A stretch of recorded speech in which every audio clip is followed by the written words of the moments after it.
ഏറ്റവും ആദ്യത്തെ പ്രധാന അറിയിപ്പ് സംസ്ഥാനത്തെ റേഷൻ വിതരണം ആരംഭിച്ചിട്ടുണ്ട്. റേഷൻ കടകൾ വഴി ആനുകൂല്യം വാങ്ങുന്നവരെല്ലാം സപ്ലൈകോ വഴിയും 12 പരം സബ്സിഡി ഉൽപ്പന്നങ്ങൾ കൂടിയുണ്ട്. അവയെല്ലാം തന്നെ കൃത്യമായിട്ട് വാങ്ങുന്നതിന് വേണ്ടി ശ്രദ്ധിക്കുക. ഇനി അത് മാത്രമല്ല, റേഷൻ കടയിൽ അരിവിഹിതമൊക്കെ കുറവാണെങ്കിൽ പോലും സപ്ലൈകോയിൽ നമുക്ക് 8 കിലോയോളം കെയറൈസ് ഉൾപ്പെടെയുള്ള ആനുകൂല്യങ്ങൾ വാങ്ങുന്നതിന് വേണ്ടി സാധിക്കുന്നതായിരിക്കും. രണ്ടാമത്തെ മറ്റൊരു പ്രധാനപ്പെട്ട അറിയിപ്പ് സംസ്ഥാനത്തെ ക്ഷേമ പെൻഷൻ 1600 ഇപ്പോൾ നമുക്ക് ലഭിക്കുന്നത്. ഇത് ഓണത്തിനൊക്കെ ശേഷം ആ തുകയിൽ വർധനമുണ്ടായേക്കുമെന്നുള്ള റിപ്പോർട്ടുകൾ ഈ സമയത്ത് വരുന്നുണ്ട്. ഇലക്ഷൻ പശ്ചാത്തലത്തിലൊക്കെ ആവാം ഇത്തരത്തിലൊരു തീരുമാനമെങ്കിലും ഇത് സാധാരണക്കാർക്ക്, പ്രത്യേകിച്ച് 63 ലക്ഷത്തോളം വരുന്ന ഗുണഭോക്താക്കൾക്ക് വലിയൊരു പ്രതീക്ഷ നൽകുന്ന അറിയിപ്പ് തന്നെയാണ്. ഇത് മാത്രമല്ല, ഈ പെൻഷൻ തുകയിൽ വർധനവ് ഏർപ്പെടുത്തുമ്പോൾ പിന്നീട് എല്ലാ മാസവും ആ തുകയായിരിക്കും നമുക്ക് ലഭിക്കുക. 2500 രൂപ വരെയാക്കി പെൻഷൻ ഉയർത്തുമെന്നായിരുന്നു സർക്കാരിന്റെ പ്രകടന പത്രികയിലെ വാഗ്ദാനം.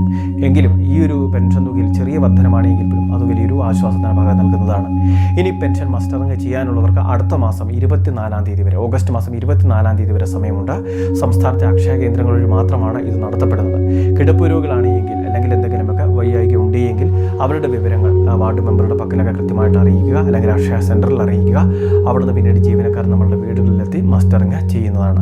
നമ്മളുടെ ഫോൺ നമ്പർ ഉൾപ്പെടെയുള്ള കാര്യങ്ങൾ, നമ്മളുടെ ലൊക്കേഷൻ ഉൾപ്പെടെയുള്ള കാര്യങ്ങൾ, അങ്ങനെയുള്ള കാര്യങ്ങളെല്ലാം തന്നെ കൃത്യമായിട്ട് ഷെയർ ചെയ്യുന്നതിനും ഗുണഭോക്താക്കൾ ശ്രദ്ധിക്കേണ്ടതാണ്. ഇനി ഇത് മാത്രമല്ല, നമുക്ക് ഈ ഓണക്കാലത്ത് ക്ഷേമ പെൻഷൻ 2 ഗഡുകൾ വിതരണം ചെയ്യാനുള്ള സാധ്യത. അടുത്ത മാസം അവസാനം പെൻഷന്റെ 2 ഗഡുകൾ കുടിശ്ശിക കൂടി ചേർത്തായിരിക്കും വിതരണം നടത്തുക. ഓണത്തിന് മുൻപ് കൂടുതൽ ആനുകൂല്യങ്ങൾ ലഭ്യമാക്കാനുള്ള നടപടികൾ സർക്കാർ ആരംഭിച്ചിട്ടുണ്ട്. അടുത്ത മറ്റൊരു പ്രധാനപ്പെട്ട അറിയിപ്പ് നമ്മളുടെ സംസ്ഥാനത്തെ സ്ത്രീകൾക്ക് വേണ്ടി, അതും 18 വയസ്സ് മുതൽ 50 വയസ്സ് വരെയുള്ള പ്രായമുള്ളവർക്കാണ് അതിവേഗ വായ്പകൾ വനിതാ വികസന കോർപ്പറേഷൻ മുഖേന നടപ്പിലാക്കുന്നത്.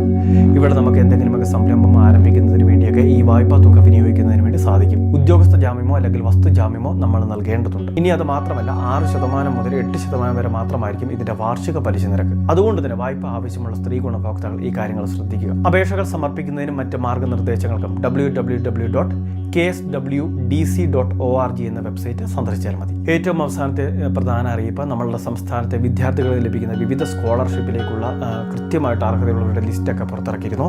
അവർക്ക് ബാങ്ക് അക്കൗണ്ടിലേക്ക് തുക ട്രാൻസ്ഫർ ചെയ്യുകയും ചെയ്തിട്ടുണ്ട്. കഴിഞ്ഞ വർഷം വിദ്യാസമൃദ്ധി സ്കോളർഷിപ്പിലേക്ക് അപേക്ഷ വെച്ച ഗുണഭോക്താക്കൾ, അതോടൊപ്പം തന്നെ സംസ്ഥാനത്ത് മാർഗദീപം എന്ന് പറയുന്ന സ്കോളർഷിപ്പുണ്ട്, അതിൻ്റെ സെലക്ഷൻ ലിസ്റ്റ് ഉൾപ്പെടെയുള്ള കാര്യങ്ങൾ, ഇങ്ങനെയുള്ള വിവിധ കാര്യങ്ങളെല്ലാം പ്രസിദ്ധീകരിച്ചിട്ടുണ്ട്. അതോടൊപ്പം തന്നെ മറ്റ് വിവിധ സ്കോളർഷിപ്പിലേക്ക് അപേക്ഷ വെച്ച വിദ്യാർത്ഥികൾക്ക് ബാങ്ക് അക്കൗണ്ടിലേക്ക് തുക ട്രാൻസ്ഫർ ചെയ്ത് തുടങ്ങിയിട്ടുണ്ട്. ഈ വർഷത്തെ വിവിധ സ്കോളർഷിപ്പ് ഇപ്പോൾ ആരംഭിക്കുകയും ചെയ്തിട്ടുണ്ട്.